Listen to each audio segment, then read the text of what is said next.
So it looks like the lesson that we had about giving and receiving the other day finally clicked for you because today we got the chariot along with it.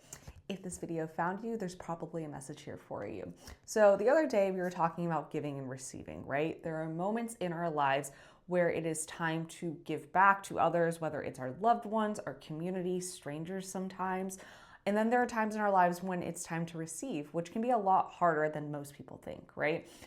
Getting used to receiving, especially if you're someone who is more of a giver, can be really uncomfortable a lot of the time. However, it's necessary. We all have phases of our lives where it is time to receive more than it is to give. Now, the fact that this is reversed, as well as the fact that it paired with the chariot, I think means that you have really taken this lesson in, right? The chariot is sort of a graduation card in the Fool's Journey. It's not the finale of the Fool's Journey, that's the world, but it's like the first pit stop. I like to think of it a lot like graduating from like middle school or high school, right? You're not necessarily done with your education, but you've graduated and you're continuing on, right?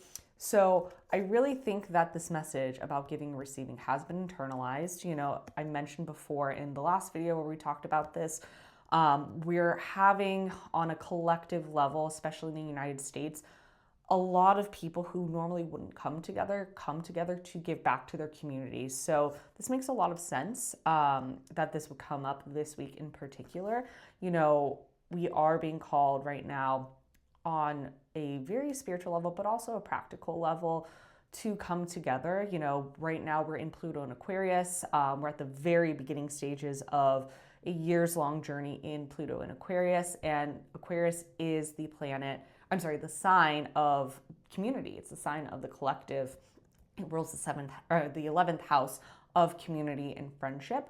And the outermost planet, Pluto, the most collective planet, being in Aquarius, really speaks volumes to a time period where we are being asked to come together in community to support one another in new ways, because Aquarius is a sign, it's an air sign that thinks a lot about the future, thinks about things like technology and how technology can bring us together or separate us, and the pitfalls as well as the advantages of technology.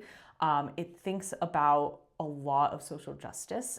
It is oftentimes considered the social justice sign. It's the water bearer, right? Even though it's an air sign, it's still somewhat associated with emotions because it is bearing the water, right? So whether this is a message for you in terms of giving back to your community or to others, or if you're someone who's already given so much of themselves